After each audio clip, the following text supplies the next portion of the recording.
El pastor Rafael de Lima, de la Iglesia Reformada El Renuevo. Yo pensé que era Iglesia del Renuevo, no era Reformada del Renuevo. Reformada del Renuevo, mirá. Reformada del Renuevo. Bien. Así que estamos contentos en esta mañana de tener al pastor Rafa con nosotros una vez más. Ya es parte de la casa, es parte de la familia. Sí, ya sos parte de la familia. Así que vamos a orar por él, amén. Vamos a orar. Padre, gracias te damos, oh Dios, por la vida de nuestro amado Rafael, Señor. Te pedimos, oh Dios, que tu gracia, oh Dios, lo llene. Señor, que tú le des, Señor, todo lo que él no tiene para hacer esta labor tan sublime, oh Dios, de predicar tu palabra santa, infalible, inerrante, inequívoca, oh Dios. Señor, que somos hombres caídos, somos humanos, oh Dios, pecadores.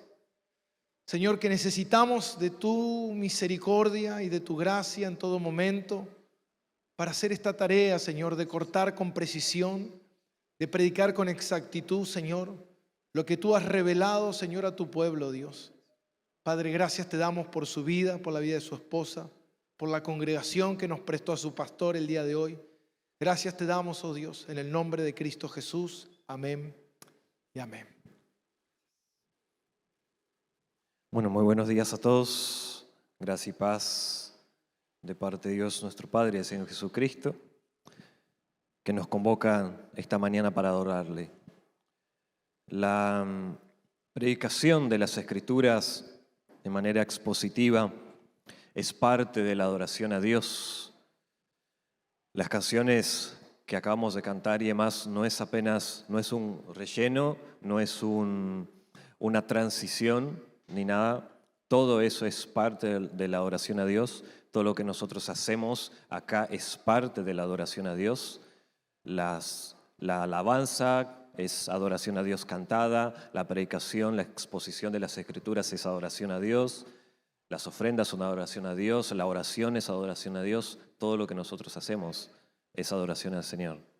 Así que damos gracias al Señor, gracias por invitarme una vez más. Feliz Día de las Madres. También me iba acordando ahora cuando venía, porque yo estoy casado con una venezolana, entonces en mayo es el Día de la Madre, y bueno, y para nosotros es en octubre, entonces tenemos ahí las dos. Me estaba acordando de la Confesión de Fe de Westminster, en una partecita sobre las Sagradas Escrituras, que hoy vamos a estar viendo un poquito acerca de la autoridad de las Escrituras.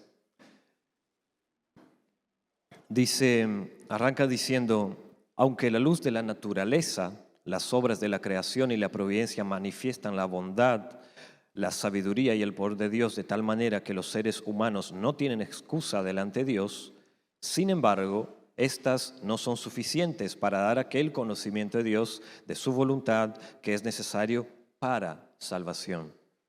Y continúa diciendo: por lo tanto, agradó al Señor en diferentes épocas y de diversas maneras revelarse a sí mismo y declarar su voluntad a su iglesia.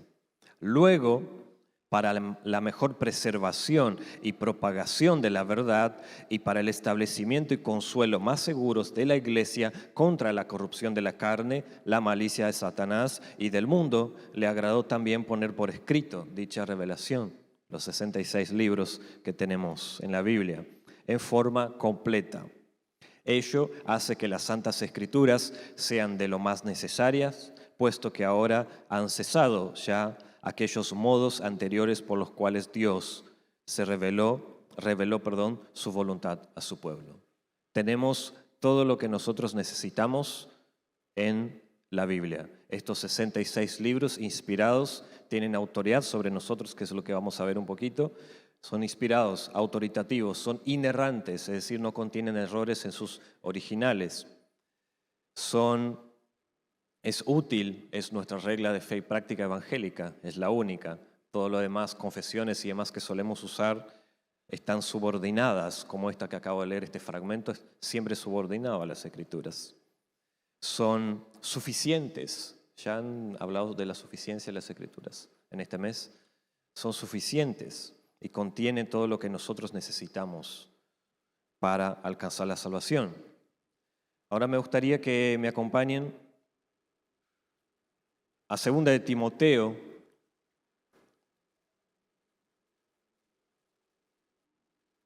capítulo 3, versículos 14 al 17.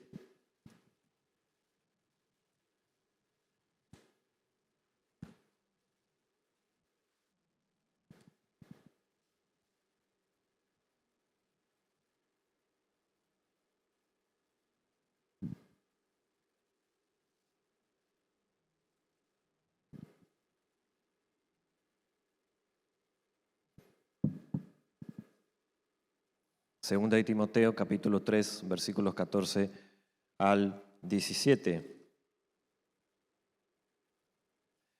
Y dice así la palabra del Señor. Tú, sin embargo, persiste en las cosas que has aprendido y de las cuales te convenciste sabiendo de quiénes las has aprendido. Versículo 15. Desde la niñez has sabido las Sagradas Escrituras, las cuales te pueden dar la sabiduría que lleva a la salvación mediante la fe en Cristo Jesús. Luego dice, versículo 16, toda Escritura es inspirada por Dios y útil para enseñar, para reprender, para corregir, para instruir en justicia, a fin de que el hombre de Dios sea perfecto, equipado para toda buena obra. Vamos a orar una vez más al Señor.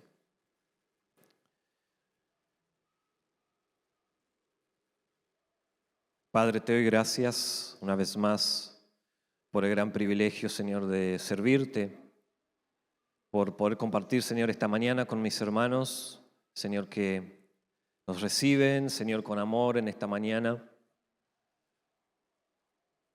Señor, y en este momento, Señor, pido la asistencia de tu Espíritu Santo, Señor, para poder predicar, Señor, para poder exponer, Señor, este pasaje en esta mañana, que pueda hacerlo, Señor, con fidelidad. Señor, yo dependo de ti porque nada puedo hacer, Señor, separado de ti. Necesito, Señor, la asistencia de tu Espíritu Santo, Señor. Así también te pido, Señor, que obres, Señor, en los corazones, Señor, de mis hermanos, trayendo, Señor, edificación para aquellos, Señor, que están bajo tu señorío, para aquellos que te reconocen como Señor y Salvador, que puedan ser edificados por tu palabra, Señor. Señor, pedirte también, Señor, si hay alguien, Señor, en este lugar, en esta mañana, Señor, que aún no te conoce, que aún, Señor, no ha puesto su confianza, Señor, en ti y únicamente en ti para salvación, te pido, Señor, que obres en su corazón, Señor, en esta mañana. Que traigas, Señor, arrepentimiento, fe, que haya salvación, Señor. En el nombre poderoso de Jesús. Amén. La doctrina reformada de la suficiencia de las Escrituras afirma que no debemos agregar nada a este libro, absolutamente nada. Ya está completa y esa definición que leíamos en la Confesión de Westminster lo deja en claro, ¿no? Han cesado otras formas. Todo lo que nosotros necesitamos, toda la revelación de Dios están aquí en las Escrituras, 66 libros. Ella está completa y eso es lo que le da toda autoridad. El canon bíblico ha cerrado, entonces todo lo que nosotros necesitamos, una vez más, está aquí y es la que nos va a moldear, es la que nos va a instruir, es la que nos va a corregir, es la que nos mostrará el camino que nosotros debemos seguir. Al ser suficiente, entonces, tienen autoridad sobre todas las áreas de nuestras vidas, no únicamente en una, en todas las áreas de nuestras vidas. Y refuerza uno de los grandes lemas de la Reforma Protestante, que es el sola Scriptura, ¿no? Solamente las Escrituras. Esto no quiere decir que nosotros Entonces ahora si decimos yo únicamente la Biblia, entonces estoy en mi casa porque vengo el domingo a la iglesia, si yo leyendo la Biblia ya está y listo. Gloria a Dios. Si lees tu Biblia en tu casa, debes hacerlo para crecer en el conocimiento de nuestro Dios Santo, pero eso no quiere decir que no necesitemos maestros, ¿no? Que nos instruyan, que nos enseñen. No significa que no podamos también leer buenos libros. Lo que significa es que todo, ¿no? Los libros que nosotros leamos, las predicaciones que veamos, las enseñanzas, clases de seminario para aquellos que están viendo, todo debe pasar por el filtro de las Escrituras, absolutamente todo. La Biblia debe ser la autoridad final en la vida del cristiano y es sobre eso que me gustaría que reflexionemos entonces en estos 45 minutos sobre la autoridad de las Escrituras. Y es interesante que cuando nosotros hablamos de autoridad, esa palabra, ese término, por sí solo no es suficiente para convencer a alguien con respecto a este hecho de que ella es autoridad o es autoritativa para nosotros. Necesitamos mucho auxilio del Espíritu Santo para poder hacer esto, para estar convencidos de hecho, porque muchos pueden hasta hablar acerca de esto, pueden hasta asentir con la cabeza diciendo sí, yo creo que la Biblia es verdad, pero muy distinto es que nosotros tengamos eso presente en nuestro corazón y en una vida completamente transformada por las palabras de las Escrituras. Son dos cosas distintas. Entonces, ¿basado en qué tomas decisiones? ¿Basado en qué formas tus opiniones? ¿Basado en qué haces un posteo en Instagram, en Facebook, Next, en alguna red social? ¿Basado en qué educas a tus hijos o educarás a aquellos que aún no lo tienen? ¿Basado en qué elegís a tu cónyuge? Y ante todo esto, ¿cuál es la autoridad máxima, final, que adoptás como respuesta para tu vida, pero de manera coherente con aquello que decís creer? Solo para entender un poco, Pablo hace mucho énfasis en la importancia de las sagradas escrituras en la vida del joven Timoteo. Estamos en Timoteo, es la carta de Pablo escrita al joven Timoteo. Él siempre hablará respecto de esto. Agarramos la primera y principalmente, agarramos ahora la segunda carta que estamos de Timoteo, y él va a estimular todo el tiempo a este joven pastor de Éfeso a realmente darle valor a las Escrituras, amar las Escrituras, siempre enseñarlas, entendiendo de que ella es la palabra de Dios. ¿Por qué? Que ella es la palabra de Dios.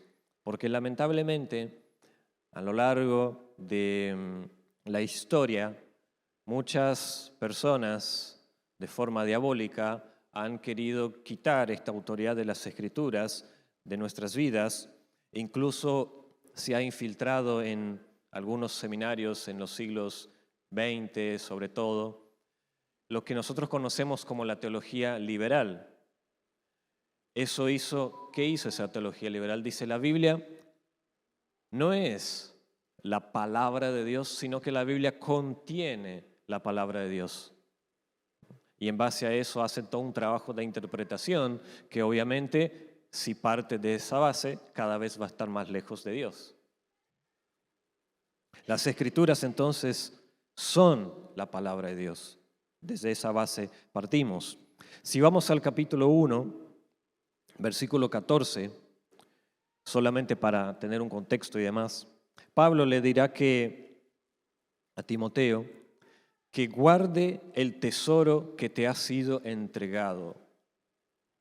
Luego, capítulo 2, versículo 9, Pablo, sabiendo que sería preso, ¿no?, y esta es probablemente su última carta, le dice, mira, puedo hasta estar preso, mi vida, esta es la nueva traducción mía, mi vida hasta terminará, ¿no?, mi vida hasta se terminará, pero la palabra de Dios nunca estará presa, nunca estará presa. Entonces Timoteo, en el versículo 15, Pablo le dirá, procura con diligencia presentarte a Dios aprobado como obrero que no tiene que avergonzarse, que maneja con precisión la palabra de verdad. En el capítulo 4, versículo 2, él dice, predica la palabra, insiste a tiempo y fuera de tiempo, amonesta, reprende, exhorta con mucha paciencia e instrucción. Y acá la palabra instrucción,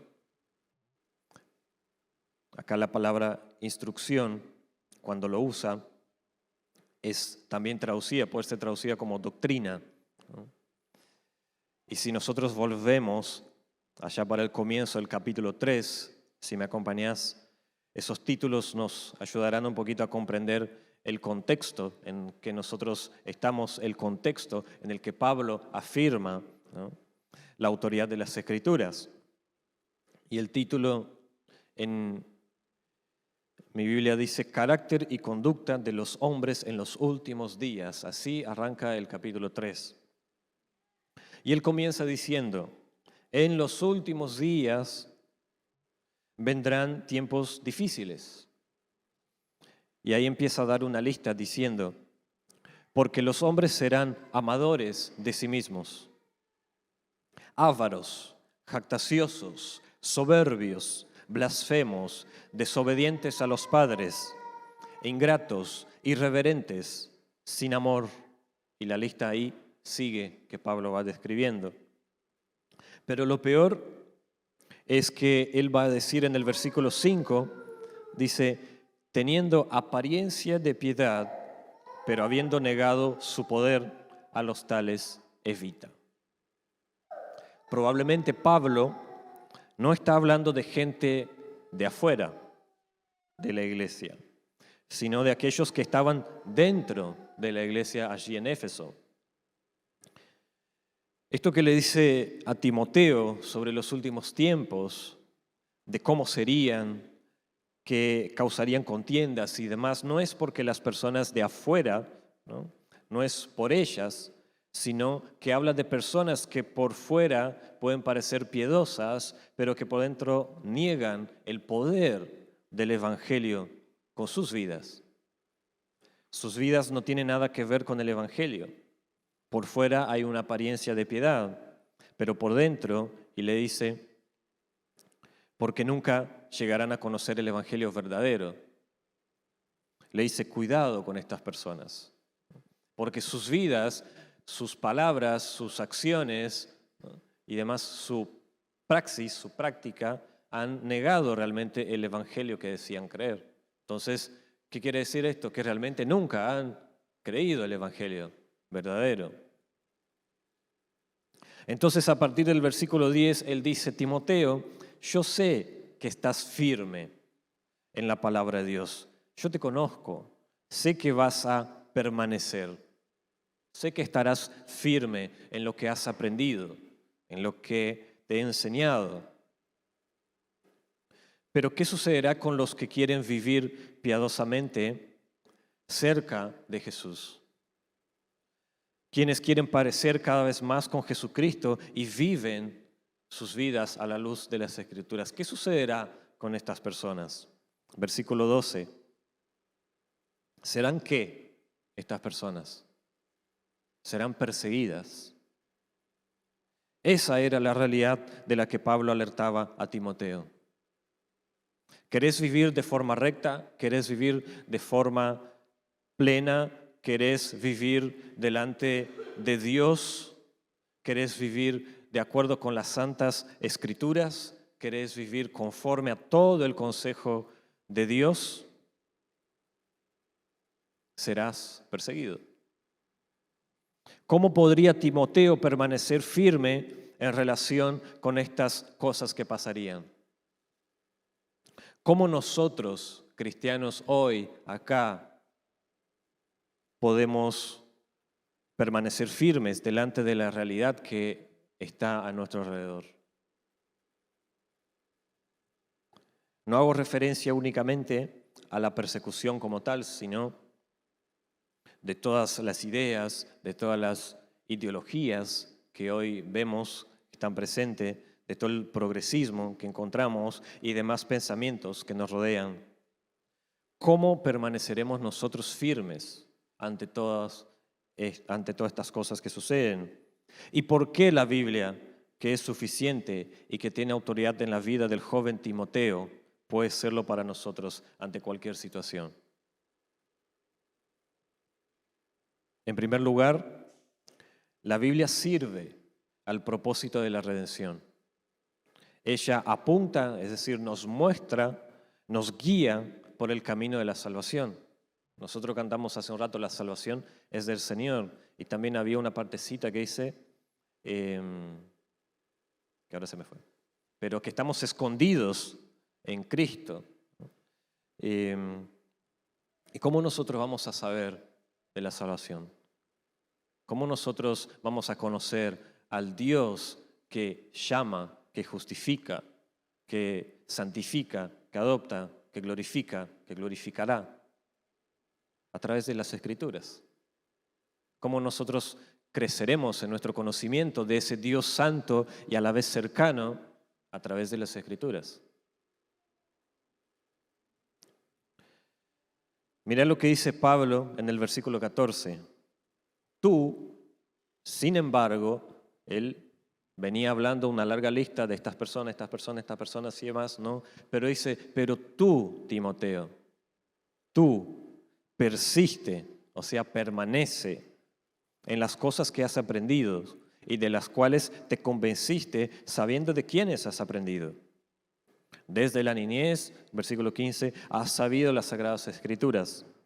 Él acá vuelve al principio.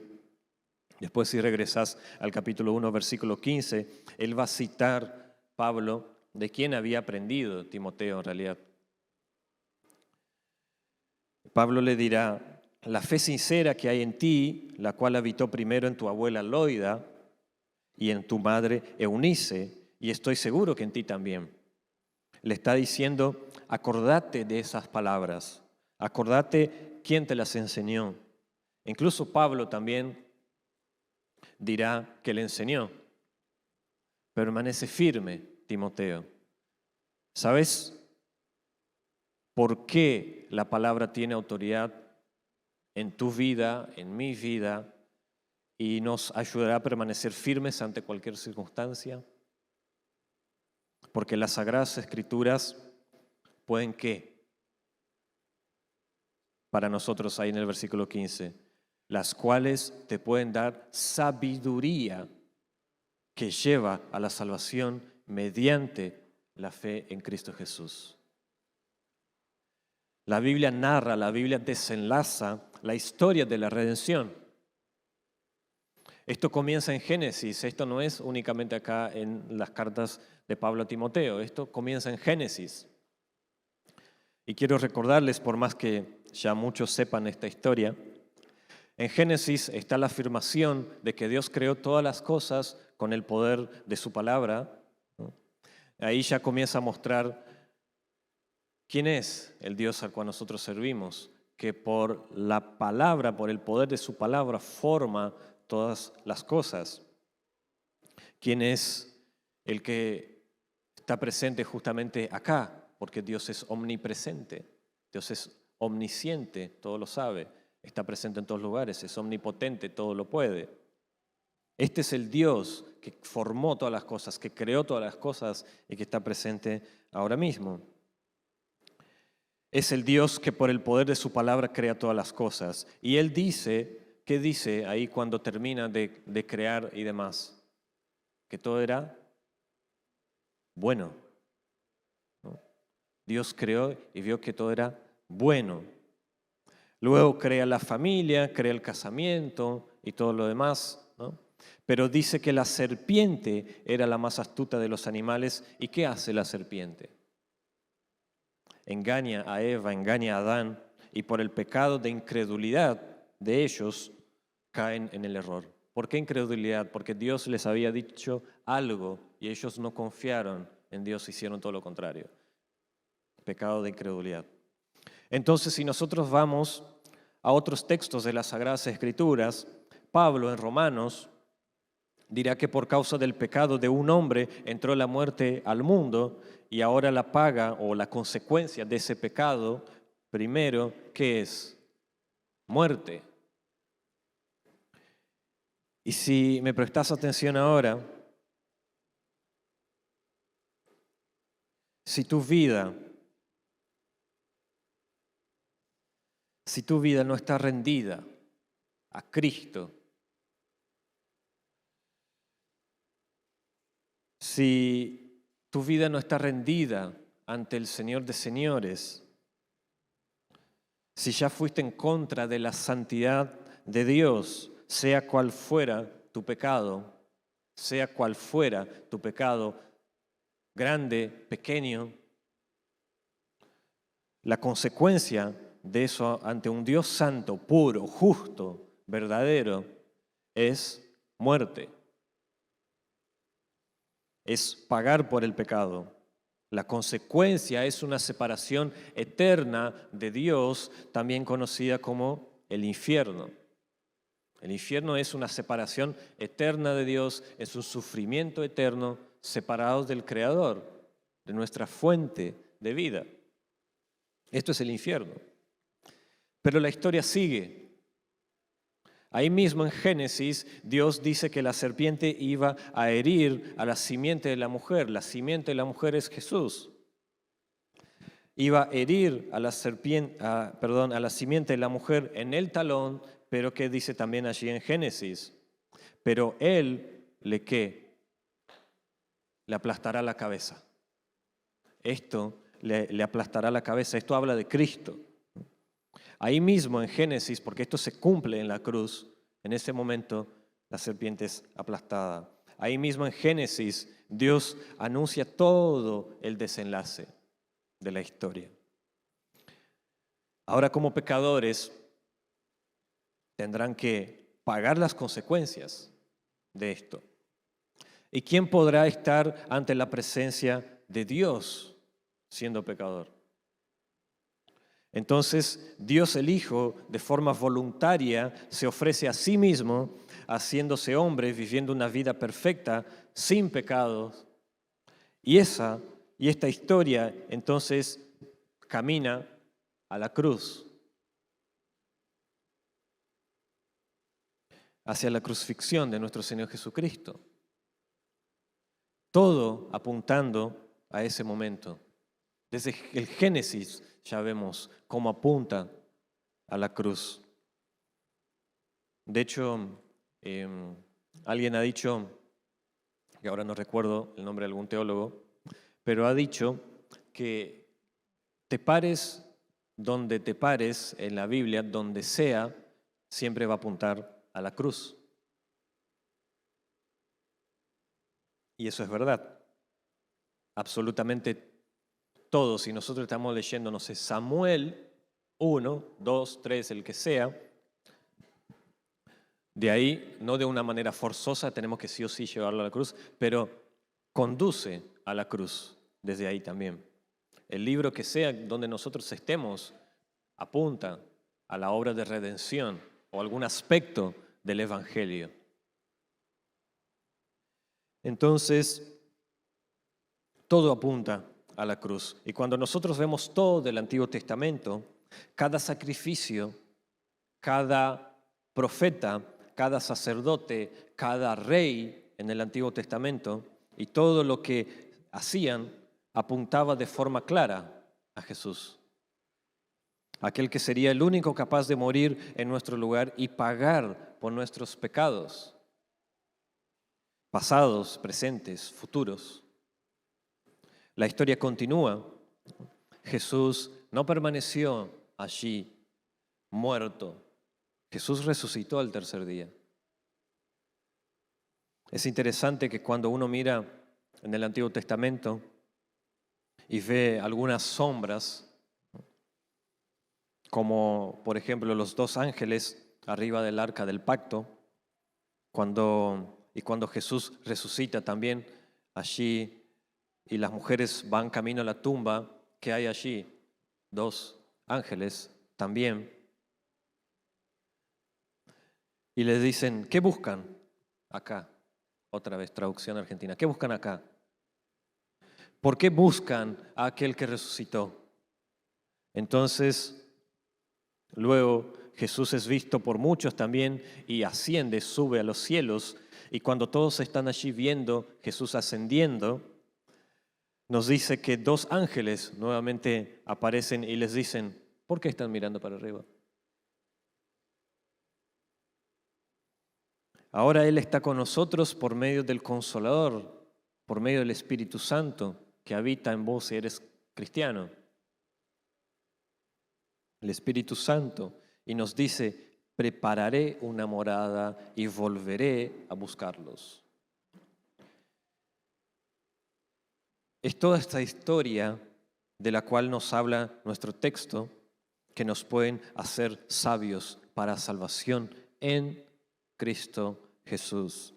Apunta a la centralidad de Cristo en la historia porque si no fuera por Él, no hay nadie que pueda estar delante de Dios. Absolutamente nadie.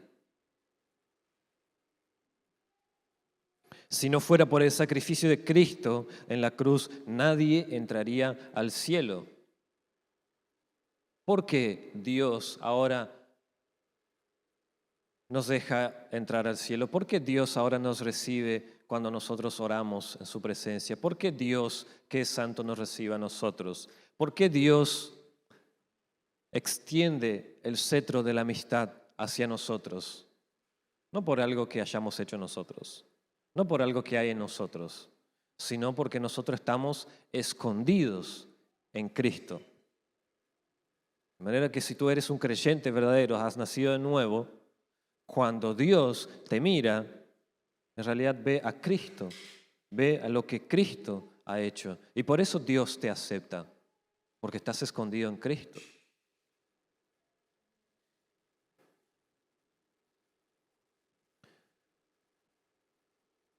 Nadie entraría al cielo si no fuera por el sacrificio de Jesús. Esa afirmación de que las Escrituras son autoridad de nuestras vidas no pasarán de simples palabras si no fuera por la obra de Cristo en la cruz. Pero a través de Él y de la transformación del Espíritu Santo, ahora estas palabras que nosotros tenemos pueden hacer sentido en nuestras vidas, en mi vida, en tu vida. Esta es la historia de toda la redención que puede hacerte sabio para la salvación. En Cristo Jesús, ese en con mayúscula negrita bien grande, en Cristo Jesús. No por tus méritos, no por algo que hiciste, no por quién sos, sino por Cristo. Y si aún no has puesto tu confianza en Cristo, arrepiéntete y corre a Cristo hoy mismo para que tus pecados sean perdonados y puedas disfrutar de vida plena, eterna en Él, pecados pasados, presentes, futuros, perdonados en la cruz. Es interesante ver toda la Biblia y cómo ella misma da valor y habla de la autoridad que hay en las Escrituras. Si vemos el Salmo 119, ¿podemos leer el Salmo 119? No, porque vamos a estar un buen rato leyendo el Salmo 119. En el Salmo 119, cada uno de esos párrafos es una letra del alfabeto hebreo. Es como decir para nosotros que va de la A a la Z.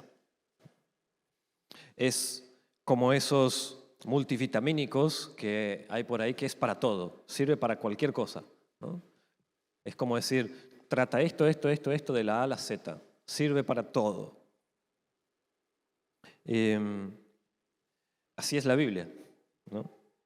Todo, absolutamente todo tiene solución y se encuentra acá, en la Biblia. Y leo algunos versículos nada más del Salmo 119 para que veamos el valor de las Sagradas Escrituras. Versículo 11. En mi corazón he atesorado tu palabra para no pecar contra ti. Versículo 14. Me gozo en el camino de tus testimonios más que en todas las riquezas. Versículo 103. Cuán dulces son a mi paladar tus palabras, sí, más que la miel a mi boca. Lámpara es a mis pies tu palabra y luz para mi camino. Versículo 105. Y para cerrar esta partecita, Salmo 119, 127, dice, por tanto, amo tus mandamientos más que el oro, sí, más que el oro fino o refinado o aquel buen oro. ¿Por qué el salmista habla de este gran valor de las Escrituras? Porque no hay dinero que pueda pagar tu eternidad. No hay dinero que pueda pagar tu eternidad. Este es el valor de las Escrituras, porque te habla de un camino que puede hacerte sabio para tu salvación. Estas palabras son preciosas porque ellas traen esperanza para cada uno de nosotros. Ese es el valor de la palabra, porque el salmista dirá que es más valiosa que el oro refinado, es más valioso que cualquier riqueza. Y es por eso que yo puedo confiar en las Escrituras. Es por eso que vos podés confiar en las Escrituras, porque la palabra guía a la salvación. Y no hay dinero que pueda comprar la salvación. Es por gracia, mediante la fe en Cristo Jesús. Y como cantamos hace un rato, la salvación es del Señor. Pero Él no se queda ahí. Él dice que la Biblia es autoridad en la vida, hablando de Pablo, que es autoridad en la vida de Timoteo, ¿no? En nuestras vidas, porque ella es completamente confiable. No únicamente porque ella apunta el camino de redención, el camino de la salvación, sino también porque es confiable. Esto es importante. Mira cómo sigue el texto, versículo 16, mientras tomo la agüita.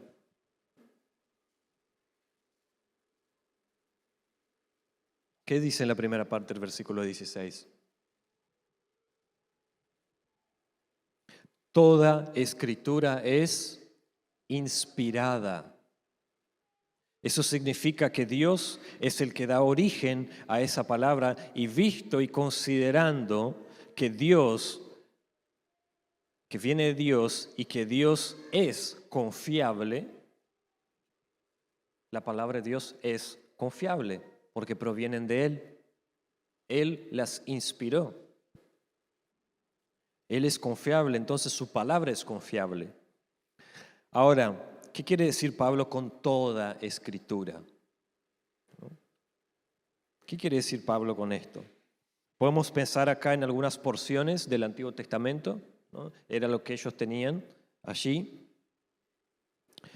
Vemos el Nuevo Testamento haciendo referencia a algunos de estos textos o hablando sobre el Antiguo Testamento, pero también Pablo dirá luego que sus escritos también tienen autoridad.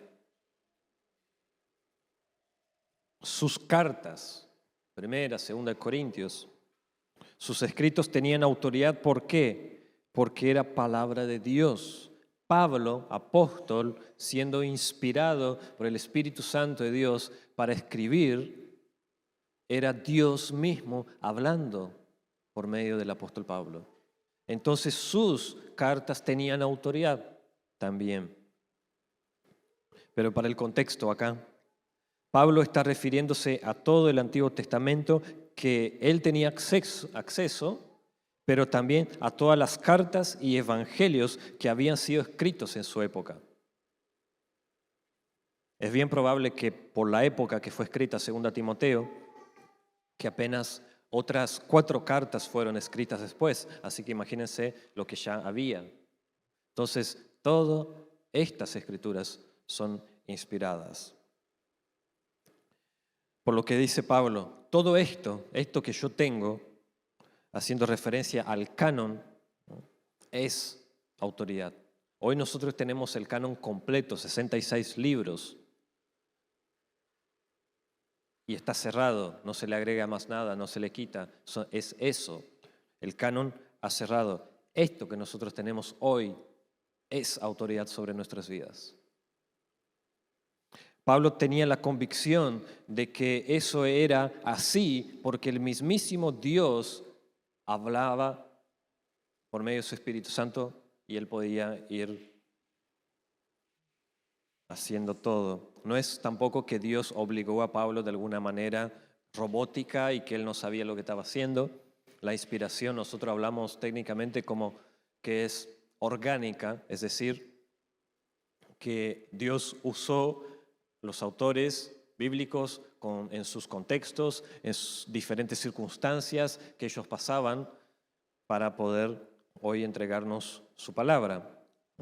Pablo estaba convencido de esto porque el mismísimo Dios es el que está hablando. Cuando nosotros leemos las Escrituras, es Dios hablándonos. Lo que Dios quiso hablarnos ya lo contenemos en las Escrituras.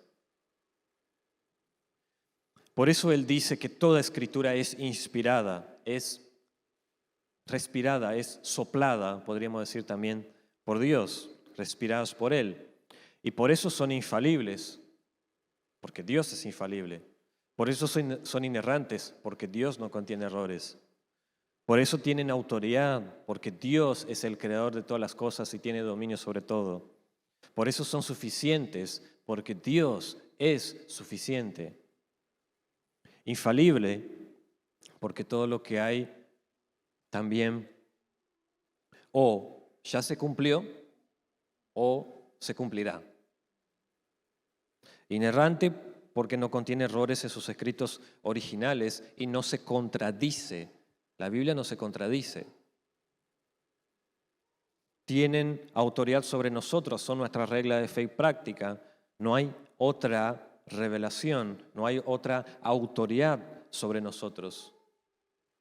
En el momento en que el apóstol Juan terminó de escribir el libro de Apocalipsis, en el momento que él suelta su lapicera con el logo de la iglesia, o la pluma o lo que tuviera para escribir en ese momento, en el momento que él deja, que él escribe, pone el último punto de Apocalipsis, cerró. En ese momento que él suelta, en ese momento se termina la revelación. Por lo que los 66 libros que nosotros tenemos hoy son autoridad sobre nuestras vidas, únicamente estos 66. Estos 66 libros son suficientes y como dijo Juan en su evangelio, muchas cosas hizo Jesús que no están escritas en este libro, porque si se escribiera no dejaríamos más de escribir. Pero lo que está escrito acá es suficiente para que tengan fe y lo pongan en práctica. Es suficiente para que tengan fe y pongan en práctica. Es completa. El gran punto acá es que nosotros podemos confiar en la Biblia como autoridad porque es la palabra misma de Dios. Hace mucho tiempo, yo decía al principio que algunos hijos del diablo que buscan desacreditar la Biblia como la palabra de Dios, hace mucho tiempo que esto viene pasando, incluso en algunos principios de interpretación, ¿no?, que dice que la Biblia no es la palabra de Dios, sino que contiene la palabra de Dios. Pero como decía, toda escritura es inspirada por Dios, autoritativa, suficiente, sin errores, infalibles, suficientes. Así que podemos confiar y podemos creer que es la palabra de Dios, no que contiene la palabra de Dios, que es la palabra de Dios. La historia nos cuenta acerca de Lutero, cuando escribe las 95 tesis y fue llamado ante la asamblea de Worms, también conocido ese día como la dieta de Worms, para que se retractara y negara todo aquello que él había escrito, todo aquello que él había hablado. Y entonces él dirá esta famosa frase que nosotros conocemos hoy, que dice: a menos que se me convenza por las Escrituras, o por correcta razón, pues no creo ni en papas ni en concilios que a menudo han errado y se han contradicho entre sí. O sea, a menos que se me muestre por las Sagradas Escrituras con toda razón, mi conciencia está cautiva de la palabra de Dios. No me voy a retractar. E ir en contra de la conciencia no es correcto. A menos que sea convencido de esta manera, es decir, por las Escrituras, no me retractaré de nada. No tengo más opción. Dios me ayude. Y en ese momento explota todo. Mi conciencia está cautiva de la palabra de Dios. La palabra de Dios es absolutamente confiable. Volviendo, Pablo no solo muestra que la Biblia es confiable y nos muestra el camino, sino que ella es completamente útil. Es completamente útil. No hay problema en nuestra vida que la Biblia no ofrezca sabiduría de Dios, ya sea por enseñanza explícita o principios aplicables. Mirá lo que dice entonces en el versículo 16, luego de la palabra inspiración, porque nos quedamos ahí, toda escritura es inspirada. Dice entonces, toda escritura es inspirada y dice, por Dios y útil para enseñar, para reprender, para corregir, para instruir en justicia.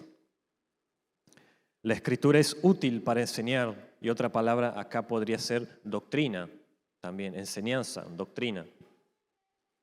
Cuando nosotros hablamos de doctrina, es eso, son enseñanzas. Porque pasa que muchos le temen a la palabra doctrina. La escritura es útil para enseñar, es decir, para adoctrinar, ¿no?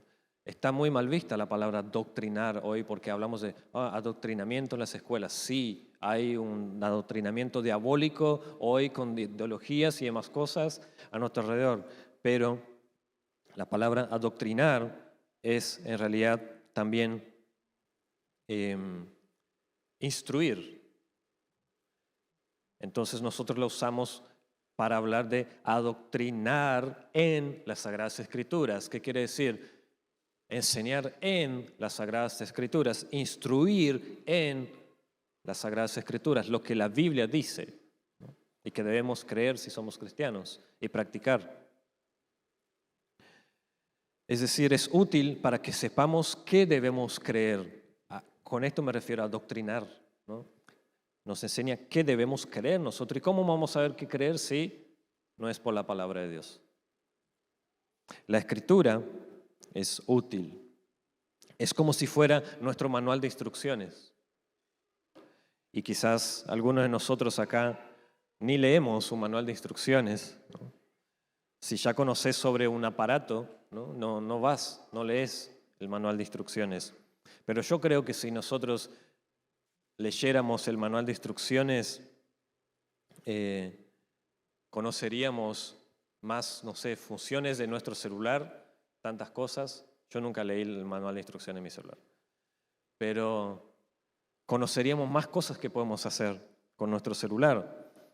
Usamos para tomar una foto, pero si no sabemos las funciones de cámara que tenemos, vamos a tomar cualquier foto, no interesa el celular que tengas. Pero si conoces las funciones de tu cámara y demás, vas a sacar una foto mejor. Es un ejemplo. Si leyéramos el manual o hiciéramos algún curso, ¿no?, para poder aprender mejor para qué sirven algunas funciones, eso sería buenísimo. Nos ayudaría bastante. Bueno, la Biblia es así. Para aprender es necesario que estudiarla, es necesario ir, abrirla, hojearla, ¿no? Meditar en ella. ¿Qué quiere decir? Reflexionar en lo que hemos leído, ¿no? La Biblia es así. Para aprender es necesario estudiarla. No nos llegará a nosotros de manera como le llegó a Pablo. A Pablo le fue revelado. Nosotros ya tenemos la revelación completa, ¿no? Nosotros ya tenemos esa revelación completa. Lo que nosotros necesitamos ahora es estudiar esta palabra, porque cuando Dios nos llama, cuando Dios nos quita nuestros pecados, nos perdona en la cruz y demás, Dios no nos quita la inteligencia. Debemos, ¿no?, buscar crecer en el conocimiento de Dios a través de estudiar las Escrituras. No nos va a llegar como le llegó a Pablo, ¿no? Nosotros ya tenemos la revelación completa. Lo que necesitamos es estudiar esta revelación especial de Dios, pidiendo al Espíritu Santo que nos ayude, que nos ilumine, que nos dé entendimiento, ¿no?, que nos ayude a entender lo que ha sido revelado, ¿no?, a fin de que seamos enseñados. No que nos revele, ya está revelado, ¿no?, sino que nos ayude a entender lo que ha sido revelado. Interesante como hoy, por la gracia de Dios, hay cada vez más personas buscando profundizar en las Escrituras. Internet abierto es tremendo lo que podemos encontrar de todo, ¿no? Pero guiados, pidiendo consejo al pastor también, podemos tener acceso a materiales que son buenísimos.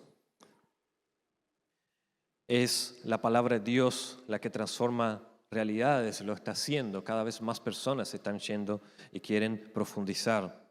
Por eso yo celebro también que acá pueden tener el CCB, ¿no?, el Centro de Capacitación Bíblica, y continuar creciendo de esa manera en el conocimiento de nuestro Dios Santo, no para que seamos cada vez más cabezones, sino para servir mejor al Señor y también servir mejor a los demás. Porque todo ese conocimiento adquirido que nosotros tenemos tiene, si no baja de acá hasta acá, que dicho de paso, otro teólogo decía, es la distancia, la mayor distancia que hay es acá hasta acá. Todo ese conocimiento que ahora adquirimos, que tenemos, debe bajar de acá a acá. ¿Qué quiero decir con esto? Ahora hay que ponerlo en práctica. Entonces Pablo sigue diciendo que ella es útil para reprender. Ya vimos que era para enseñar. Ahora Pablo está diciendo para reprender. Eso quiere decir justamente eso, reprender, o sea, refutar al oponente. Porque en el contexto vendrían y ya estaban muchos maestros y demás que enseñaban otro falso evangelio, ¿no? Dice cualquier parecido a la realidad. Es mera coincidencia. No sé. Que enseñaban toda clase de doctrinas y demás que no eran conformes a la palabra de Dios, y Timoteo debería estar listo para refutar con la palabra de Dios a estos que venían. Entonces es refutar al oponente, es apuntar a nuestros pecados. La ley sirvió para eso, ¿no?, para mostrar nuestros pecados. Y quizás pienses entonces, ¿para qué voy a aprender más de la Biblia si cada vez más que aprendo me va a mostrar más el pecador que soy? ¿Por qué quiero aprender más de la Biblia si eso hará con que muestre más mis pecados? Aquello que está mal en mi vida. Hay personas que no quieren ir al médico porque cada vez que van descubren algo. Y eso es bueno. Porque si sabes ahora que tenés algo, vas a tratarlo. Sucede lo mismo con la Biblia. Sirve para reprender en el sentido de apuntar a nuestros pecados, ¿no?, y mostrar qué está mal en nosotros. ¿Y por qué hacemos eso? Porque el pecado arruina a las personas y sus vidas. Cuenta una historia de una madre que estaba haciendo una mermelada con su hijo. Y ella termina de hacer esa mermelada de frutillas rica, lo pone en un frasco, lo sube, lo deja guardadito y le dice al niño, no la comas. Ahora cuando vengan los hermanitos, papá, que lleguen los demás, todo, más tarde nos vamos a sentar y la vamos a probar entre todos. Deja el frasquito arriba, se va, el nene que hace se aguanta un rato, tranquilo, pero ¿qué va a hacer? ¿No? Luego la va a agarrar, pero como no alcanza, busca una silla y pena, pero la agarra. Entonces, él prueba un poquito, cierra y la vuelve a dejar. Ahora, ¿qué pasa? Viene toda la familia, él está ahí paradito, está tranquilo, esperando que se abra el frasco para poder comer su mermelada por fin, ¿no? Entonces, la mamá lo mira y le dice, vos comiste la mermelada, ¿no? Y él le mira fijamente a los ojos y le dice, mamá, yo no comí la mermelada. Bueno, ella lo vuelve a mirar por segunda vez y él baja la cabeza hasta la cintura y la madre dice, yo no comí. La mamá le vuelve a preguntar por tercera vez y él mira a los pies de la mamá y dice, no, yo no comí. Esta madre es bastante misericordiosa porque le vuelve a preguntar por cuarta vez al niño, le dice, ¿vos comiste la mermelada?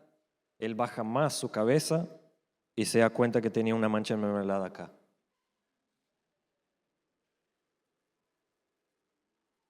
Así es la Biblia para con nosotros.